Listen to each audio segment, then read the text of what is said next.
King, and welcome back to my channel. Or if you're new, welcome. I've written before about the mystical nature of time. Not so much in how seconds become minutes, which transform into hours and then become full days. But rather, I've always felt the passage of time to be far more difficult to explain. And believe me, I've tried. Never has this been more true than today. Looking back on the last year, the 365 days that come between this moment and the publication of my first print collective, Pages Penned in Pandemic. If surviving and thriving during this pandemic has taught me anything, it's that we must celebrate when we can. No matter the size or scope of a moment, it's worth remembering. So that is precisely what I'm doing today.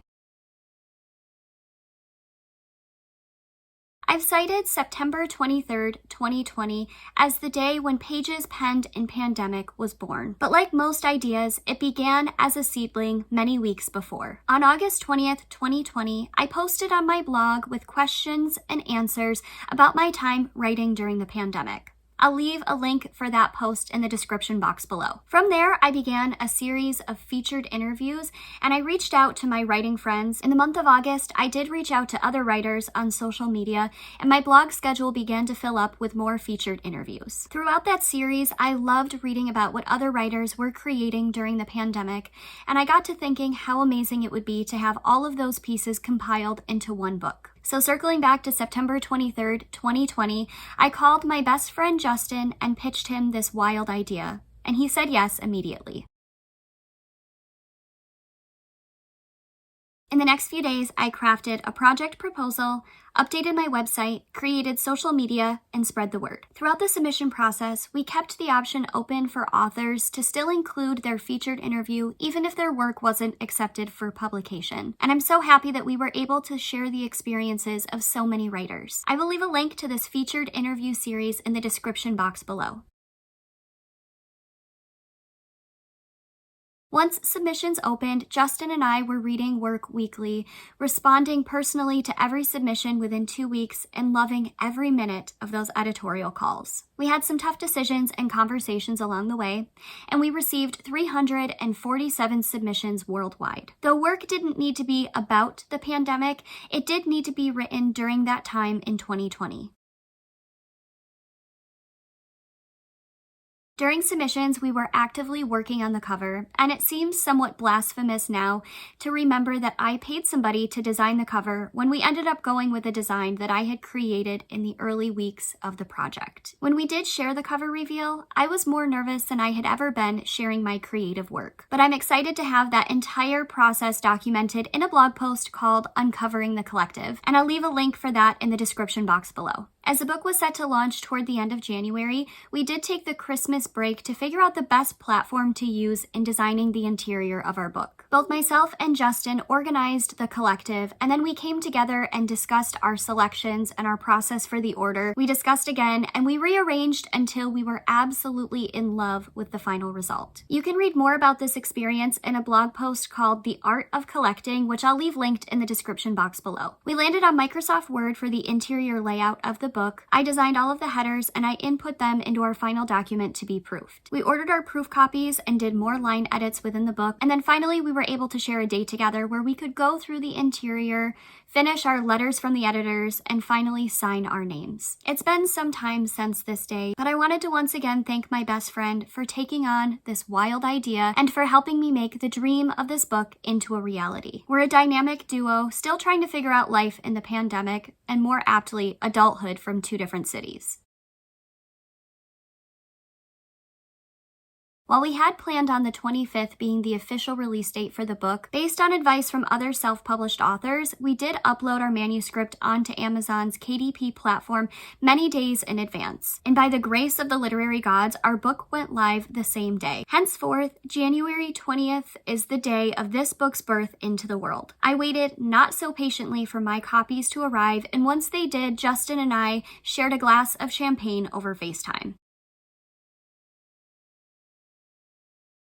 After that call, I read my words to the stillness of our backyard. In this collective, Justin and I each included 4 of our own poems. I added How to Write Accidents, Things to Leave on the Mantle or Lies We Tell the Dark, Real People Who Once Lived in Old Houses, and the final poem, which is called only. They'd all been written in April 2020 during National Poetry Month, in which I try to write a poem every day for the month.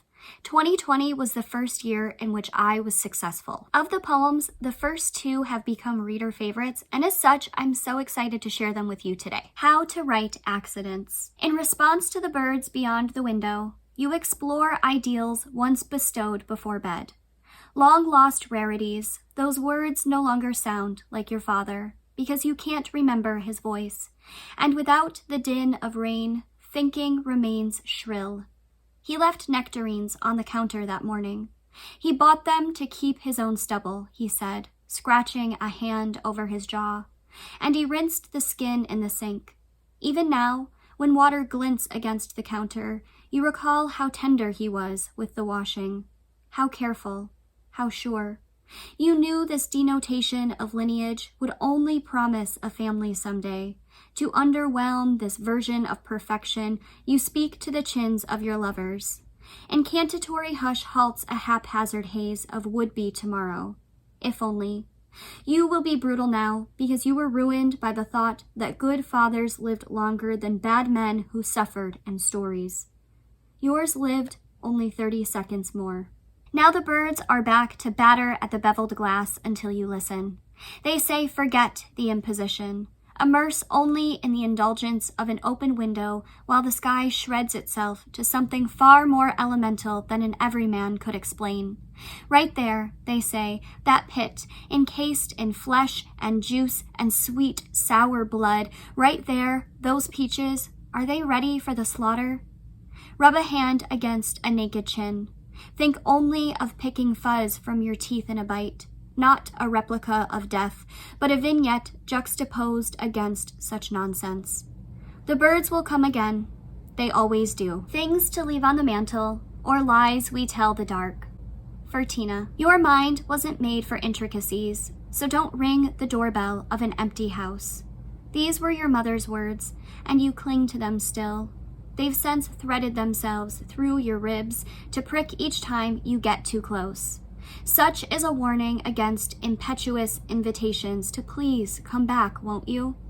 But the voice isn't a murmuration, no worse monstrosity than a text sent without punctuation. To read without comma disturbs more than a smattering of simple dots on a screen, lost in thought. Empty. You'd prefer lorn for its single syllabic satisfaction on the tip of tongue. But the house, yes, the house calls to you only because of the avocado tree dripping its jewels over the edge of the garden gate. You wouldn't pine for anyone else this way. Display the avocados 3 in a row on the mantle. It's what we used to do, this offering to singledom, a stranger might say, but anyone too close would know you had other things there once. Elaborate collections of cream-colored envelopes filled by your grandmother. A long-handled pipe your grandfather smoked only on rainy days. They're gone now. Echoes of old words remain too loud this way. Don't leave the light on, for it only invites ineffable ideations of what we shouldn't say. We weren't designed to stay inside. Suppose there is some sense of erasure, which will endure long past the point of eating the avocado softness. They'll disappear, one after the other. Start now. Cradle the shape in the palm of hand like an egg ready to break to bird. Be cautious to the kitchen. Take the steps with a focus on temporal. Only your grandfather knew the ley lines throughout this house. Take the knife from the block and ignore the residual rant to keep your fingers curled under. Go to work at the puckered skin until halved. And last, the pit, pierced through by blade's edge. You claw the shape to pull free in a way you know you shouldn't as soon as skin slicks with bleeding. Since feeling is first, you cry out, suck at the air until you taste abandon. It's all that's left in an empty house, but for those last 2 avocados. After the book's publication, we planned a small release party with friends and family. Everything was COVID contingent, but we made it work. For any writers out there, just know that your local bookstore owners are going to be your greatest ally when it comes to publication. I was lucky enough to have my party hosted at Fitz Books and Waffles, a bookstore located in downtown Buffalo. It was a magical night. Justin was able to come back for the party, and we spent the night signing books and contemplating what our next creative endeavors would be. Through the excitement, I managed to capture my memories of that evening in a blog post called "These Are the Moments We Celebrate." I'll also leave that linked in the description box below. And just like that, the thrill of the initial release subsided. Life returned to normal, or as normal as it could be during the pandemic. Along the way, I had people asking why we were choosing to donate to 826 National. Choosing to support young writers came from the opportunities I had as a young writer. I was inspired by my favorite teachers from school who believed in me and my writing. I wrote about them in a blog post called "Finding a Way to Survive," and I'll leave the link for that in the description box as well. Following sales of the book, we were able to make our first donation, and we have made several donations in that time. In total, we have been able to give over $1,500 to 826 National, an organization which supports young writers aged 6 to 18. Any new proceeds will continue to be donated as well. If you are discovering this project for the first time, I hope you will add this book to your shelves. In the darkest moments, it has been a reminder that we survived year one and that we're continuing to do so day after day. We will keep surviving, and what's more, these creators found a way to thrive. Whether they are watching or not, I did want to offer my sincerest gratitude to our contributors. They trusted us with their words, and they had the courage to submit. In writing, we make ourselves vulnerable so that others may find themselves on the page. It's a scary thing, but their courage has been a constant anchor in my life. To my best friend Justin, I know I've said it before, but you are among the brightest lights in my universe. To friends, family, and teachers who supported our endeavor last year, I thank you. Allowing me to tackle my dreams will never be forgotten. And to my parents especially, who granted me the time and space to read submissions, craft covers, and talk endlessly about the process of this book. Thank you so much for watching. Don't forget to like and subscribe, and remember, no matter where the day takes you, dream big.